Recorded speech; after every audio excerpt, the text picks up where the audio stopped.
Just when you thought it couldn't get any dumber.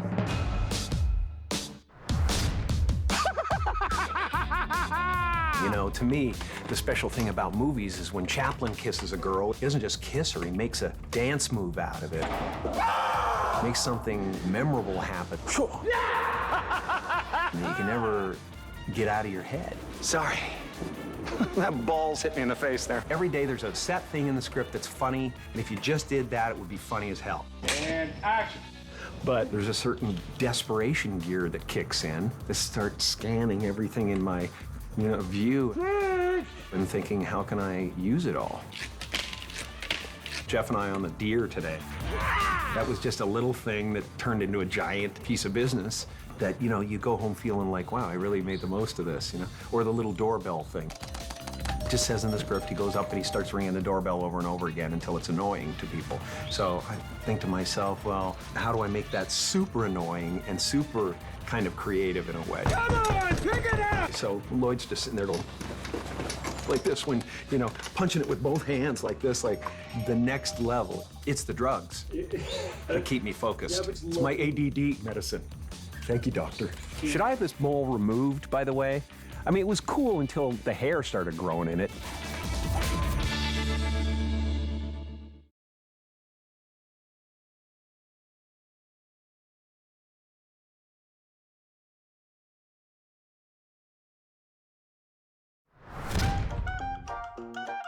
I'm Jeff Daniels, and I'm dumb.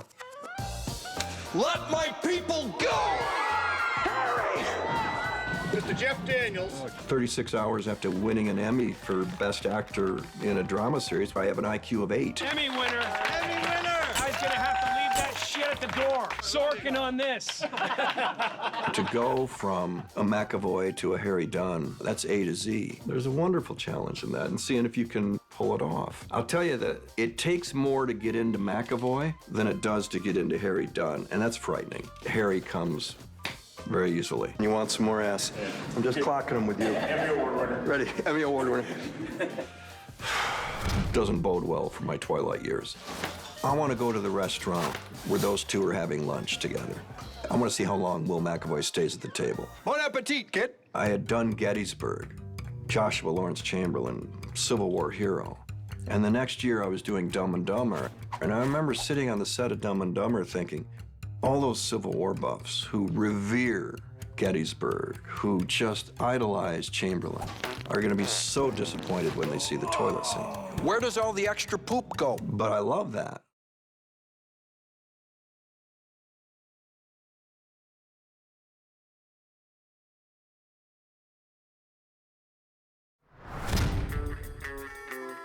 It's surprising to me that 20 years later, it's been no problem getting people to do this movie. Far easier than the first one, I would guess. Harry, you made it! And you found Penny! We've got Kathleen Turner playing Freda Felcher. She's like American acting royalty. Somebody called me up and said that they'd seen a script for Dumb and Dumber 2, and this woman was described as a Kathleen Turner type. And I thought, well, why don't I call my agent and say, I can do Kathleen Turner type? When we wrote the script, we had said, this was the only role we actually put in parentheses, a very dressed down Kathleen Turner. Oh, you guys doing an interview?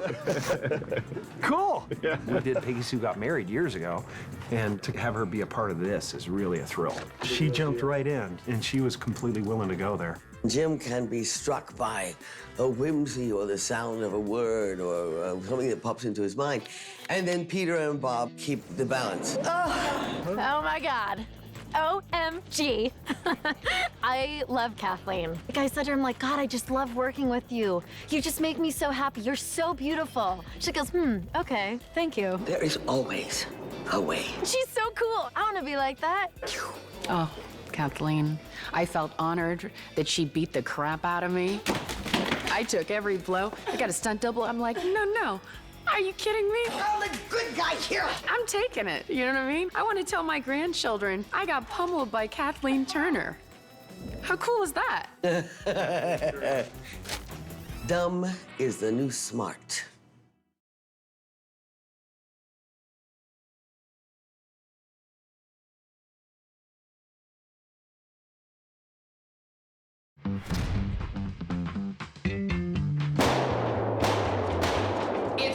board, you stupid bitch. I have been living in this world of heavy drama in The Walking Dead for so many years.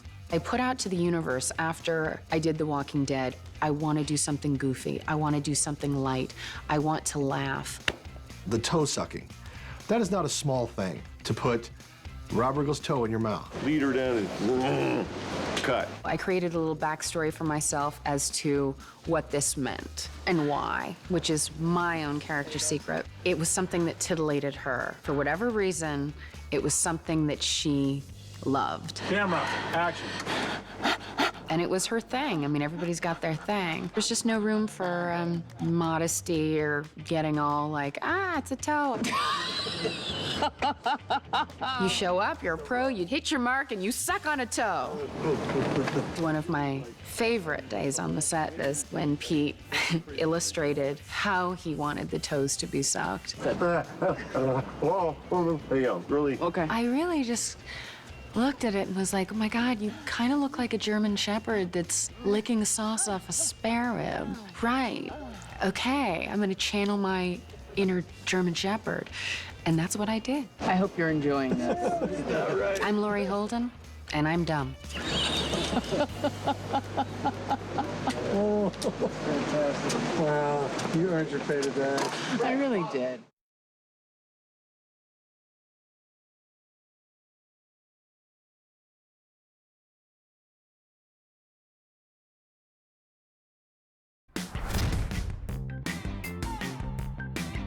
I was auditioning for a commercial. Action, Rachel. Did someone take the top step away? And the casting director was the same casting director that cast this movie.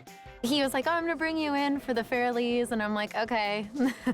And then he brought me in for this movie, and I was like, holy shit. Nice intro. Good work. Thanks, thank you for writing it. But I pretended I was like still over it, you know. I worked with Jim. The first day was when we were shooting the fountain scene. I was incredibly nervous. I grew up with Jim. I mean, Ace Ventura was my life. When I met him, I told him straightforward, because that's all I can be. And I was like, I'm really, really nervous. I'm a really big fan.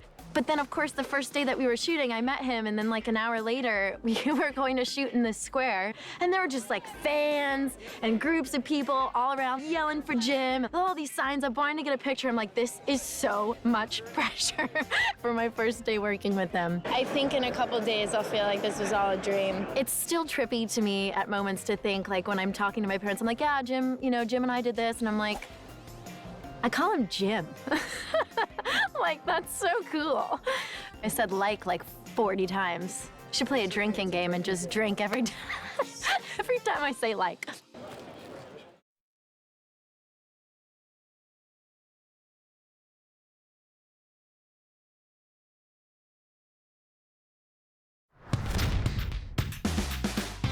Hey!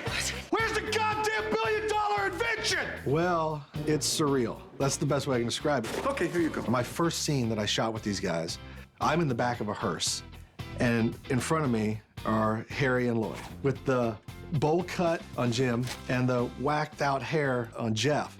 And I was sitting there looking at both of the back of their heads, and I'm thinking to myself, I'm in a scene with Jim Carrey and Jeff Daniels as Harry and Lloyd, and I'm the third guy in that scene. I mean, it was pretty cool. I took a moment to soak it in. See, Mark? So long, boys. I am now extremely adept at the art of camouflage. This is amazing. I think they're going to use this in the film. Maybe, maybe not. It could be an elaborate prank, and if so, hats off. Well done, well played. But if they do use it in the movie, good luck seeing me. Can you even tell it's me? Be honest. I had some camouflage training back in the day, back when I was in the Marine Corps. This deal's worth billions of dollars. But this took it to a whole nother level. Yeah, I would like to do it at my wife's book club. Dude, what the? Oh, just so I can really hear all the bullshit that's going on. I'm sorry. No, I can't say that. That's what women sound like to men. And this is what men sound like to women. Where's my beer? That's all we are to each other. I'm Rob Riggle, and I'm dumb. Is this a buddy of yours? Yeah. Well, we're both just chilling. Wake up, dummy. We're filming you.